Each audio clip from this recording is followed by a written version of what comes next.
Hey everybody, I'm Zach. And I'm Jesse. And you're watching the Patreon bonus story. All right. Now, I guess the way to do this is to have you watch this first.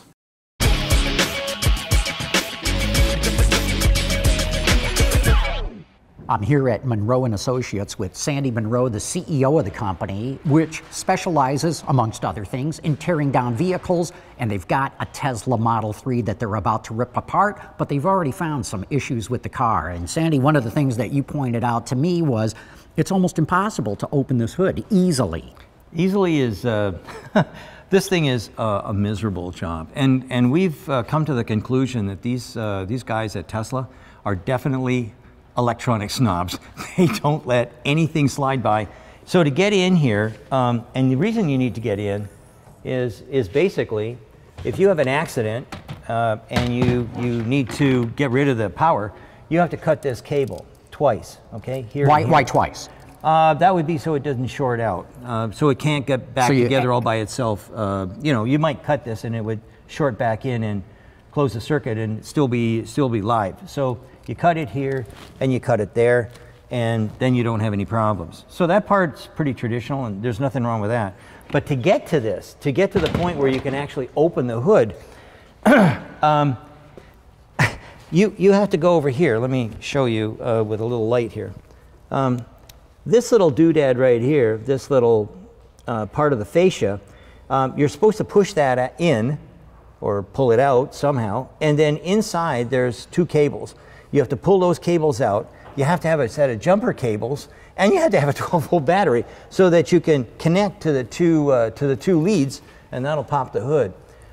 We've never seen anything like this. Usually there's some kind of a mechanical thing that'll allow the fire department to get in easily. Usually it's in the inside of the cab. Now there is on the big screen there a button that you can push that will pop the hood. But in an accident, if you lose power, there's no way to get under the hood unless you go through this thing. It's more than losing power. I mean, in an accident, I'm pretty sure that monitor is going to take a hit. They don't like too much excitement. So getting people out is kind of, you only got seconds. I mean, when the fire department is showing up, they're not going to go and dive in and start clipping because they could wind up cutting something that, like a main power cable, that could kill them. So this is really important. This is something that they have to have. It's a safety issue. And this is slow. If I was in this car and wanted somebody to cut me out, I'd want something that moved faster than that. Okay, you found some other issues. Yeah. Farther down the car, starting just with the door handles. You don't like the way they open. No. Okay, so supposedly this is supposed to be a one-handed operation. So in an ATV, I broke my wrist once. And for me, this is like near impossible. I hate this. It hurts. So it's a two-hand operation. So I'm doing it with two hands. And I don't like things that require two hands, at least not for this. And you probably heard the glass inside is making noise. Or something shaking around inside that door. Yeah, it's very unusual to see that. Although we will say the other doors don't sound too bad, but this one didn't sound too good. No, the two front doors are an issue. Okay. I don't know why, but they are. Then we've got the way they did, the gaps on this car are like, you can see them from Mars.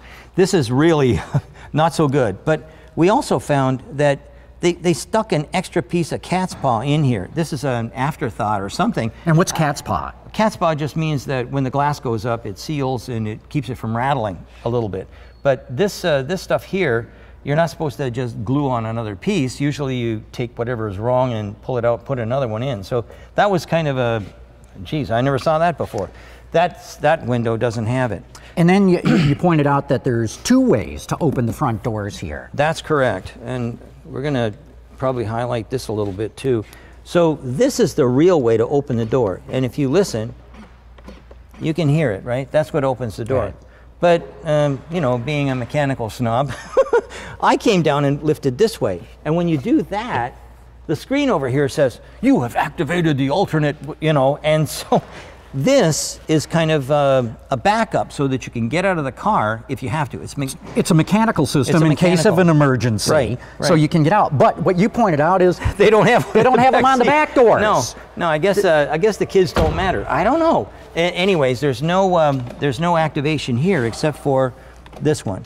So if there was an accident, and as you say, seconds count, and you can't open the door mechanically, you have to crawl around, flip the back seats down, and crawl out the trunk. Yeah. So here you'd lift up this. We're setting this up for ride and drive right now, but you'd lift this handle. That seat would come forward. Hopefully you don't have 3 people in the back seat, and then you'd crawl back here, and you'd push the child release. So the child release is up here in this area here. But when we get to the trunk, I mean, we're looking at some other little surprises. Like number 1, this is really a heavy load. We did the high effort to close. High effort, yeah. The efforts for this car are higher than almost anything we've ever seen. Not since the 90s have I seen closures like this. So that's a bit of an issue as well. So to get out, I've got to push the button, get this out of the way, and then kind of climb out of here. And we should point out one other thing too here. There's in case of an accident, you can't get in under the trunk. There's another place to cut the car open, to cut a cable. But you take it from there, Sandy. I don't know how to do that, and I don't think I'd want to do it. So here we're looking at cutting the cable, probably using a saw. So you got to cut through the body here. Yeah, but where? That's the thing. It says you're supposed to cut, there's supposed to be something going on here. How do I know which thing? And it tells me I've got to have a buzz saw, but I mean, where? Is there, I don't know. I personally, if I was in the fire department, I doubt very much if I would be the guy. And if you're in the fire department and the trunk's closed, do you even know to go here to find this emergency cut through? Yeah. I'm certain that lawyers are going to have a field day with this kind of stuff. But let's just have a look while we're still here. Let's just have a look at this, at the gaps. I mean, if we look over here, I can barely get my fingernail in, and then we look over here, you know, I can almost put my thumb in. This is a very unusual. The stack-ups, the tolerance stack-ups on this car are just like nothing we've ever seen before. Not since, like I say, the 70s or something. I don't understand how it got to this point. I mean, these are flaws that we would see on a Kia in the 90s or something. This is very, very unusual for a car that, you know, is used to producing luxury vehicles. I can't imagine how they released this. It's just a surprise, a really big surprise for me. Well, Sandy Munro, thanks for this very quick overview. I can't wait until you tear into the entire vehicle and see what you find out from that one. But thanks for your time. Okay, great. Thanks for coming, John.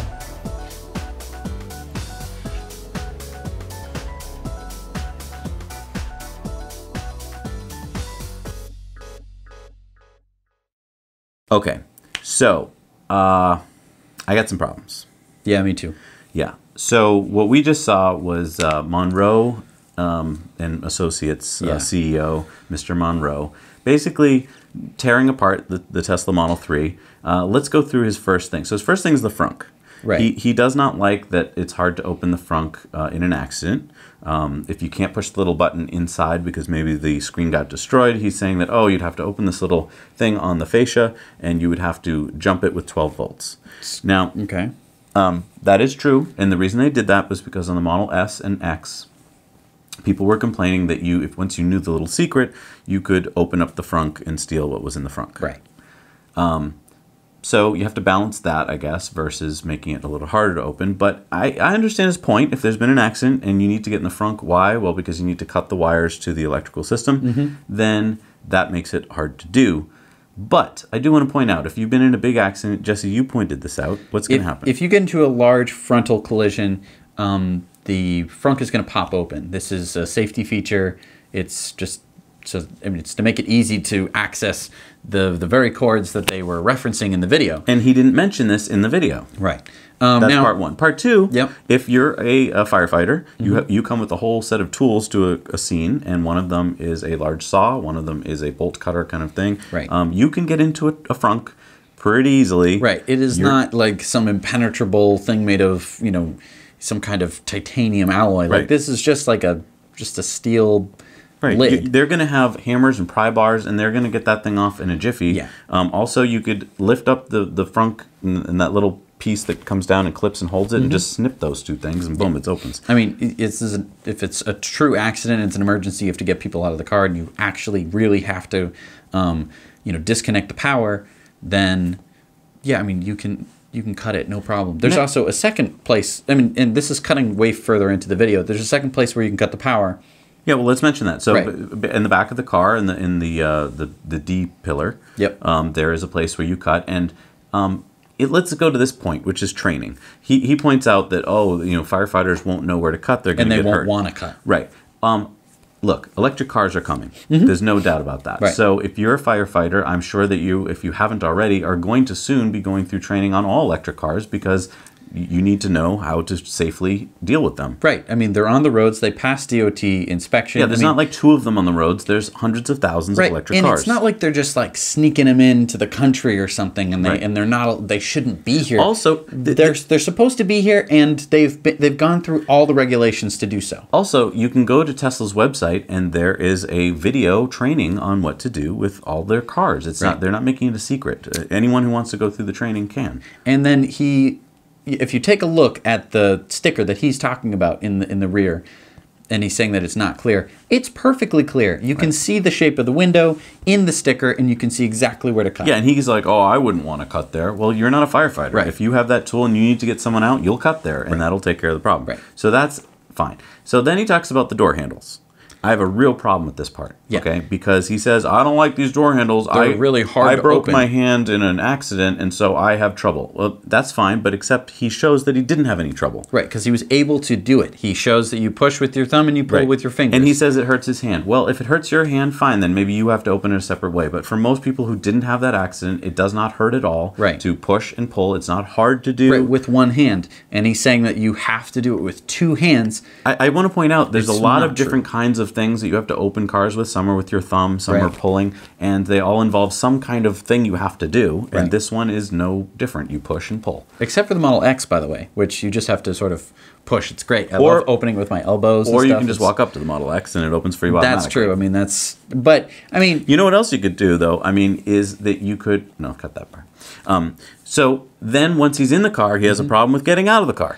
Right. So in the front seat, there is the regular way to open the door, and then there's the mechanical escape thing. And he seems to have he says something about how when you pull that lever, a warning appears on the screen as if that's not a good thing. Right. I mean, the warning basically tells you that this Someone is is the opening- mechanical lock, and that the window might not go down, and you might have some problem with the glass. Right. It's an emergency exit, basically, of Right. the car. It's the same door, but the latch is it's the emergency latch, Right. basically. Oh, You're to use that if there's no electrical system, or for whatever reason the mechanical latch isn't getting activated by the button. Okay, but this does not mean that it will open the door in all magical circumstances. Right. Many times in side collision accidents, you can't open the door at all. Right. Anytime. I mean, I remember one time you were driving the Isuzu Trooper. Mm-hmm. We hit a deer, and I couldn't open my door after that. Right, because we bent the frame. Bent the frame just a little bit. Right. It didn't look like anything was wrong with the car, and yet the door wouldn't open. So, I Right. mean, it's not like this It's is not some magic thing. Right. Before we got to Yeah. that point, he also pointed out that he thinks that the doors rattle when you close them. He didn't show that. He just said it happened. We've had the Model 3. We've slammed the doors a million times. There's no rattling. Right. Then he pointed out that he doesn't like this little bit of rubber. What did he call it? Cat's paw. Cat's paw or whatever. I mean, that sounds not what it's called. But anyway, he just pointed out like, oh, this is not the right way to do it. Again, we have the car. We haven't had any issues with wind noise or with anything like that. Right. happening. So, I mean, maybe that was a good thing to do. I mean, I don't know. He's making these comments that it's like a 1990s Kia. Haven't seen this since the 1970s. Well, okay, I mean, like, maybe you haven't gotten out much. I don't know. I mean, it's really. I mean, I don't know what it is with really old guys when they're really. I don't even smug want or to go something. there because Yeah? I'm getting there in the old age department. I want to just go with the fact that this guy was hired. We now know from one of the big 3 Right. American car companies. So GM, Ford, Chrysler, which isn't American anymore, but Right. hired by one of them to do this tear down of the Model 3. Right. Now, it's fine to find out problems with the car and tell people about it, but that's all. I mean, everything he picks apart here is piddly and minute. and Yeah, minute it's- and not even real. Let's go to the trunk. He says that he hasn't seen a trunk like this since the 90s. It's so hard to close. Well, Right. we have the car. It's not hard to If I was close. watching this video and I didn't have the car yet, Right. I'd get all worried. I'd be like, Right. oh my God, this car sounds like a piece of crap. Right. And What is he talking about? Right. It's harder to close. There's so many other cars that have had more trouble closing than this one. He makes it sound like it's hard, and it's not hard. so then let's talk about how he thinks people in the back seat are supposed to escape. Right. Because it is the most asinine thing I've ever heard. He thinks that you're going to fold down the rear seat, the seats that behind you in the rear seat, crawl out the trunk. No. Okay, first of all, the doors are probably going to work because the electrical system's probably going to be fine. Right. Second of all, let's say the electrical system is shot, the people in the front seat open their mechanical locks. Well, and yeah, I do want to escape. point this out. Even if the main screen stops working, Yep. the 12-volt electrical system in the car, as long as that is working, the doors will open. Right. So, But for whatever reason, let's say that the mechanical Right. doors open, you can crawl out the front. Yep. Worst case scenario. can Second smash a case, window. there's definitely going to be someone sitting in the front seat because that's how the car is driven right Well, now, right now. as of now. So the driver is going to be able to get out and open the door for you. Yep. I also want to point out that if you had child safety latches, like a lot of cars do, Right. and you would set those to be, set for children, the doors wouldn't open on any car. Right. You wouldn't be able to open them. There's Right. no emergency latch in the back seat. Right. Which is why they don't have an emergency latch in the back seat of the Model 3. They don't want your kid to accidentally or purposefully door. open the door while you're driving down the highway. Right. That's kind of the point. Right. To suggest that you would have to crawl out of the trunk is ridiculous. Yeah. I mean, if there was a true accident, you can get out the window. There's all sorts of ways that you can escape the car that isn't crawling out the trunk, folding down the back seats and crawling out the trunk. Right. If the accident is that bad, like Jesse said before, then the doors may not operate at all anyway because the frames might be bent. Right. So- The emergency services are going to be able to cut you out with the jaws of life. That's simply how stuff works. And then fit and finish. They keep making fun of rattles. They keep making fun of spacers. Right. Spacing First of around all, this was an early car, and we know that because they got their hands on it so early. Right. Which Secondly- means that they haven't, Tesla hadn't got all of their alignments all set because this was an employee car. Secondly, we don't know if they tweak something in the trunk so that when they closed it, it would look funny or something. Who knows? But Right. we have the car. We've shown it to dozens and dozens of people. You can check out our video of us showing it to people. And when we asked them, please tell us your thoughts on the car. They said it looks beautiful. Yeah. And they were up close. There were people looking at every line closely. Right. It's a beautiful car. And I think the last thing is, if you watched this video and you had never heard of the Model 3 before, you wouldn't have known it was an electric car. Right. They didn't point that out. He didn't point any little bit about that. There was nothing to do with the drivetrain. There was nothing to do with the battery system at all. Well, and the thing is, we have people that look at this car who drive the most expensive cars, that drive wonderfully engineered BMWs, Porsches, high-end Teslas, whatever, and they all said, "Oh my God, this car is amazing." Right. So this and they've guy, all said, "Oh, this isn't like a Model S. This is a lot more like a Porsche." right.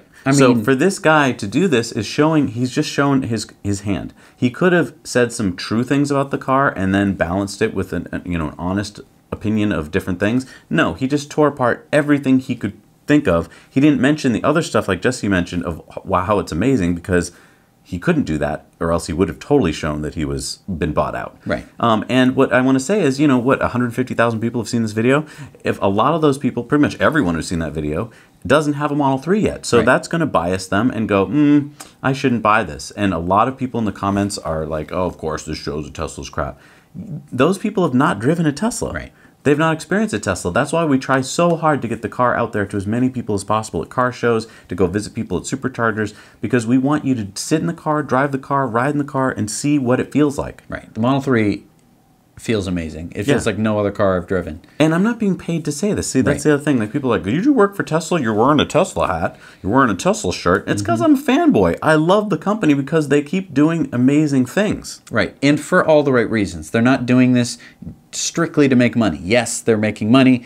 But they although they're investing it right back in their Right. company. And the whole reason they've done this is to advance electric vehicles, and they have succeeded since the beginning. Since the Model S, they have been working towards pushing the automotive industry to electrification, and holy crap, are they successful. In just the past year and a half, we have seen tremendous change. We've seen companies and CEOs that have said, we will never make an electric car, to saying, we're going to have half of our fleet be electrified, or our entire fleet being electrified, and then, half of that is going to be battery electric vehicles.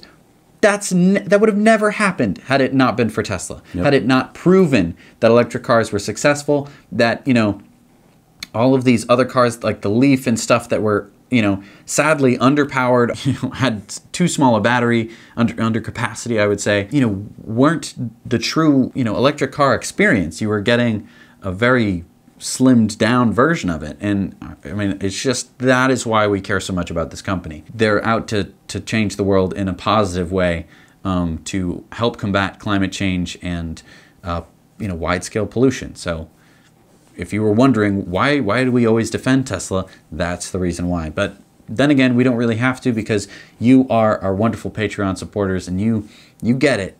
And that's why you help support this channel, and we want to thank you so much for doing so. And another way you can support us, if you'd like to go to the $8 Patreon perk level, we just did a test and this works, so we are definitely doing this. You can do a live Q&A live stream with us every month. Yeah.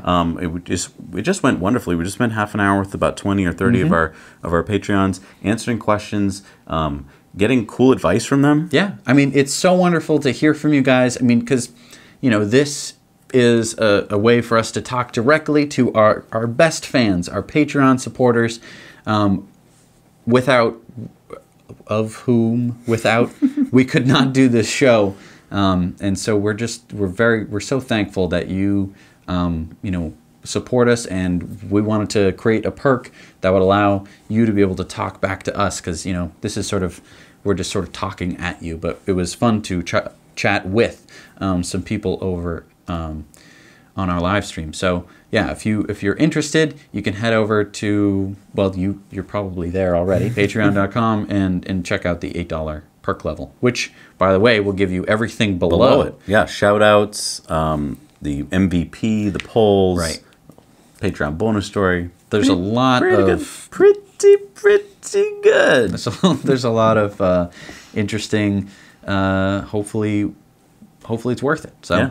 Anyway, thank you so much for watching and being wonderful Patreon supporters. Again, just couldn't do the show without you, and wouldn't really feel like it every week, because we do it every week, and we do it all for you guys. So thank you so much for watching. Now you know.